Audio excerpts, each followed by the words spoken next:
Assalamualaikum warahmatullahi wabarakatuh. InsyaAllah hari ini saya akan kongsikan sedikit mengenai kisah di dalam Al-Quran. Baik, sebagaimana kita tahu, umat Islam sinonim dengan pembacaan surah Al-Kahfi pada hari Jumaat. Tetapi tahukah kita terdapat 4 kisah utama di dalam surah ini? Baik, untuk kisah yang pertama, kita boleh lihat pada ayat 9 sehingga ayat 26. Kisah ini mengenai sekumpulan pemuda yang diuji dengan keimanan dan ketakwaan kepada Allah sehingga mereka tertidur di dalam gua. Baik, kisah ini mereka digelar sebagai Asbabul Kahfi.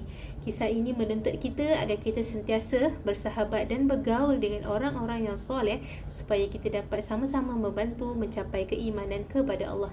Seterusnya, kisah yang kedua kita boleh dapati pada ayat 32 sehingga ayat 44.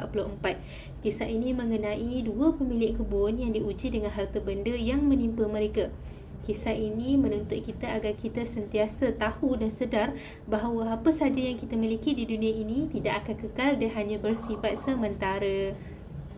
Seterusnya, untuk kisah yang ketiga adalah kisah mengenai Nabi Musa dan Nabi Khidir. Kisah ini kita boleh dapati pada ayat 60 sehingga ayat 82. Kisah ini adalah mengenai ujian dan fitnah ilmu.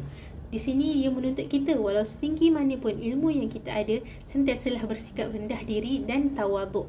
Seterusnya, untuk kisah yang terakhir adalah mengenai kisah kepimpinan Zulkarnain. Kisah ini kita boleh dapati pada ayat 83 sehingga ayat 101. Kisah ini adalah mengenai sifat Zulkarnain yang terkenal dengan sifat kepimpinannya. Di sini dia menuntut kita agar kita sentiasa tawaduk dan mengakui bahawa kekuasaan itu hanyalah daripada Allah. Baik, sebenarnya keempat-empat kisah ini ada terjadi pada ujian kepada umat manusia di akhir zaman ini.